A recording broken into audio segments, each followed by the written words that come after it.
मित्रों, यह भी एक बहुत बड़ी सच्चाई है, जब भारत में कोई महत्वपूर्ण वैश्विक नेता आता है, पाकिस्तान उस दौरान आतंकी साजिश रचता है। जब अमेरिका के उपराष्ट्रपति जेडी वेंस भारत दौरे पर आए थे, तब मुनीर ने पाकिस्तान से आतंकी भेजकर पहलगाम में आतंकी हमला कराया था। और अब जब यूएई के राष्ट्रपति भारत दौरे पर आए हैं, तब मुनीर ने किश्तवाड़ में आतंकी हमला कराया है। पहलगाम में धर्म देखकर मारा गया और किश्तवाड़ में वर्दी देखकर। यानी एक बार फिर से पाकिस्तान ने साबित किया कि उसे दुनिया में तरक्की लाने वाले कोई समझौते रास नहीं आते। भारत में किसी विदेशी मेहमान के आते ही मुनीर का डर बढ़ जाता है और वो बुज़दिल की तरह आतंकी हमले शुरू कर देता है। अब हम पाकिस्तान की इसी तिलमिलाहट और साजिश का विश्लेषण करेंगे। डीएनए मित्रों, इस्लामिक वर्ल्ड में भारत के बढ़ते वर्चस्व को पाकिस्तान सीधे चुनौती नहीं दे सकता। इसीलिए अपनी घटती अहमियत से बौखलाया मुनीर आतंकी साजिश रच रहा है। इस साजिश का प्रमाण जम्मू कश्मीर से आया है। जम्मू कश्मीर में किश्तवाड़ के सिंगपुर इलाके में जैश ए मोहम्मद के आतंकवादियों से सेना की मुठभेड़ चल रही है। आतंकी मुठभेड़ में स्पेशल फोर्स के जवान गजेंद्र सिंह ने वीरता से लड़ते हुए शहादत दी। देश के वीर सपूत गजेंद्र सिंह आतंकियों का सामना करते हुए घायल हो गए थे।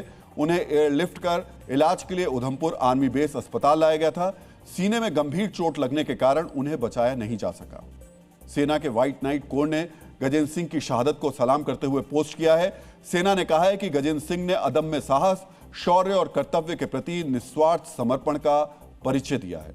जिन आतंकवादियों से मुठभेड़ में गजेंद्र सिंह की शहादत हुई, उन्हें जहन्नुम पहुंचाने के लिए सुरक्षा बलों का अभियान जारी है। सुरक्षा बलों ने आज सिंहपोरा में आतंकवादियों के छिपने के ठिकाने को तबाह कर दिया। पहले आप देखिए आतंकवादियों ने कैसे जंगल में छिपने के लिए अपना ठिकाना तैयार किया था और आतंकवादियों के ठिकाने से क्या क्या मिला है।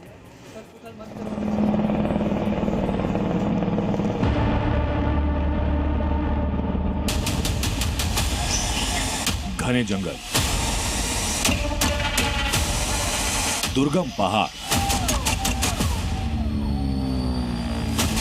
इस दुर्गम इलाके में आतंकियों ने छिपने का अड्डा बनाया हुआ था। खाने पीने का पूरा इंतजाम। इसी किचन में खाने की रेसिपी के साथ आतंक की रेसिपी भी पक रही थी। यह किश्तवाड़ में आतंकियों के हाइडआउट का एक्सक्लूसिव वीडियो। इस वीडियो में जो कुछ दिख रहा है, इसके मायने आपको समझने चाहिए। आतंकियों के इस किचन को देखकर अंदाजा लगाया जा सकता है कि यहाँ खाने के साथ लंबे वक्त से किसी बड़े हमले की रेसिपी तैयार की जा रही थी। खाने पीने का इतना सारा सामान, अंडे की पूरी क्रेट और किचन में हर तरह के बर्तन इस तरफ इशारा कर रहे हैं कि आतंकी यहाँ लंबे वक्त से रह रहे थे और आगे भी इस ठिकाने का इस्तेमाल लंबे वक्त तक करने की प्लानिंग में थे।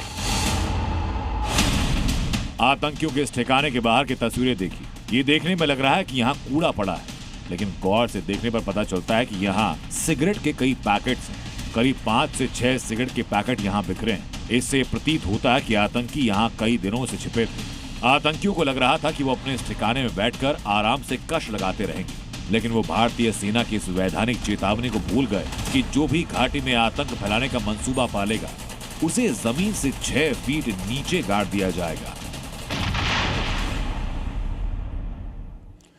किश्तवाड़ में आतंकवादियों का खात्मा तय है, लेकिन देश के एक वीर सपूत की शहादत के बाद सवाल यही है, क्या पाकिस्तान के खिलाफ अब युद्ध ही विकल्प है? क्या अब समय आ गया है कि आतंकवादियों के संरक्षक मुनीर को सबक सिखाने के लिए ऑपरेशन सिंदूर पार्ट 2 शुरू किया जाए? मित्रों, आचार्य चाणक्य ने कहा है कि युद्ध अंतिम उपाय होना चाहिए, लेकिन यदि युद्ध अपरिहार्य हो यानी जरूरी हो, तो वो इतना निर्णायक हो कि शत्रु फिर कभी खड़ा ना हो सके। चाणक्य नीति के अनुसार सवाल यह है कि क्या अब पाकिस्तान के खिलाफ निर्णायक युद्ध जरूरी हो गया है? यह सवाल तर्क संगत है, क्योंकि पिछले कुछ दिनों में पाकिस्तान के कब्जे वाले कश्मीर में फिर टेरर कैंप एक्टिव हो गए। एजेंसियों के पास इसकी पुख्ता जानकारी है। नए साल में पाकिस्तान की तरफ से ड्रोन वाली साजिश भी सामने आई। पाकिस्तानी ड्रोन लगातार भारतीय सीमा में घुसपैठ कर रहे हैं। वहीं मुनीर के संरक्षित आतंकवादी जम्मू कश्मीर में खून खराबे की धमकी दे रहे हैं। इस धमकी पर हम विस्तार से आपको जानकारी देंगे, लेकिन पहले सुनते हैं देश के रक्षा मंत्री ने आज से 4 दिन पहले ऑपरेशन सिंदूर पर क्या कहा था। साथियों, यह भी सच है कि ऑपरेशन सिंदूर अभी पूरी तरह से समाप्त नहीं हुआ है, क्योंकि जब तक आतंकी सोच खत्म नहीं होती, तब तक शांति के लिए हमारा यह प्रयास लगातार चलता रहेगा। मैं राजस्थान की इस वीर धरती से की मैं घोषणा कर रहा हूं। सुना आपने, रक्षा मंत्री ने कहा कि जब तक आतंकी सोच खत्म नहीं होती ऑपरेशन सिंदूर जारी रहेगा। किश्तवाड़ में पाकिस्तान की यही आतंकी सोच दिखाई दी है। सिर्फ किश्तवाड़ में ही नहीं, पूरे जम्मू कश्मीर में पाकिस्तान की यह आतंकी सोच भारत के वीर सपूतों का खून बहाने की साजिश कर रही है। डीएनए मित्रों, किश्तवाड़ के साथ ही राजौरी में लाइन ऑफ कंट्रोल के पास सर्च ऑपरेशन चल रहा है। कठुआ में भी संदिग्धों की तलाश में सर्च ऑपरेशन चलाए जा रहे हैं। सवाल यह है कि जब मुनीर आतंक वाली अपनी नीति छोड़ने को तैयार नहीं है, जब पाकिस्तान की आतंकी साजिश जारी है, तो फिर हम कब तक धैर्यवान बने रहेंगे?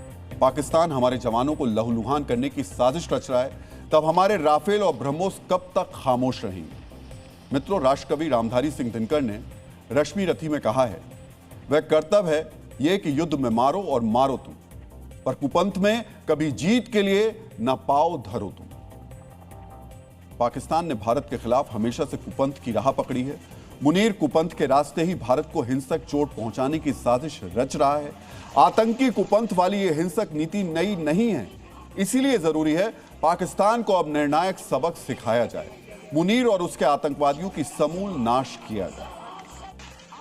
डीएनए मित्रों, ऑपरेशन सिंदूर पार्ट 2 इसलिए भी जरूरी हो गया है क्योंकि पाकिस्तान में फिर वो आतंक के अड्डे एक्टिव हो गए हैं जिन्हें तबाह किया गया था। भारत में हिंसा के लिए दहशतगर्दों की ट्रेनिंग फिर से शुरू कर दी गई है। आतंकवादियों ने पाकिस्तान अधिकृत कश्मीर को साजिश का केंद्र बना दिया है। पाकिस्तान के संरक्षण में पल रहे आतंकी भारत में खून खराबे की धमकी दे रहे हैं। यह हाफिज सईद के आतंकी लश्कर का कमांडर है। भारत के संघार के डर से खुद हाफिज छिप गया है, लेकिन उसके कट्टरपंथी गुलाम मुनीर की शय पर दहशतगर्दी की नई साजिश रच रहे हैं। इसलिए जरूरी है कि किसी और जवान का खून बहने से पहले ऑपरेशन सिंदूर पार्ट 2 का आगाज हो। भारत के खिलाफ सिर उठा रहे इस खतरे को जड़ से खत्म किया जाए। डीएनए मित्रों, यूएई के राष्ट्रपति के भारत दौरे के साथ ही दिल्ली में गणतंत्र दिवस समारोह की तैयारियां भी चल रही हैं। गणतंत्र दिवस पर विदेशी मेहमान भारत आएंगे। ऐसे में तिलमिलाया हुआ मुनीर दिल्ली को दहलाने की साजिश भी रच रहा है। मुनीर के आतंकी साजिश के तार दिल्ली तक कैसे पहुंच गए, ये अब आपको जानना चाहिए। दिल्ली पुलिस ने 10 आतंकवादियों के पोस्टर जारी किए हैं। इन आतंकवादियों का कनेक्शन बब्बर खालसा इंटरनेशनल, खालिस्तान जिंदाबाद फोर्स, खालिस्तान टाइगर फोर्स से है। जो आतंकी गणतंत्र दिवस पर दिल्ली को दहलाने की साजिश रच रहे हैं, उनमें सबसे बड़ा नाम खालिस्तान टाइगर फोर्स के चीफ अर्शदीप सिंह उर्फ अर्श ढल्ला का है। यह कनाडा में बैठकर भारत में आतंक का नेटवर्क चला रहा है। मित्रों समझिए, भारत में खून खराबे के लिए पाकिस्तान अरसे से K2 वाली साजिश रचता रहा है। पाकिस्तान एक तरफ कश्मीर में आतंकवादियों को पैसा और ट्रेनिंग देता है, वहीं दूसरी तरफ पंजाब के अलगाववादियों को पैसा और संरक्षण देता है। यानी मुनीर ने अब आतंक के खालिस्तान वाले मोहरे को भी एक्टिव कर दिया है। एजेंसियों को आशंका है कि विदेश में बैठे ये आतंकी पंजाब के गैंगस्टर्स के जरिए बड़ी आतंकी वारदात को अंजाम दे सकते हैं। इन गैंगस्टर्स को मुनीर की शय पर पाकिस्तान से हथियार और पैसों की खेप पहुंचाई गई है। आतंकी दिल्ली एनसीआर, पंजाब, हरियाणा, यूपी और राजस्थान में गैंगस्टर्स के नेटवर्क के जरिए बड़ी वारदात को अंजाम देने की साजिश रच रहे हैं। मोहाली में 3 संदिग्धों की गिरफ्तारी के बाद इस साजिश का खुलासा हुआ। यानी कश्मीर से दिल्ली तक पाकिस्तान की आतंकी साजिश सक्रिय है। यही आतंकी साजिश कभी भी भारत और पाकिस्तान के बीच युद्ध की वजह बन सकती है।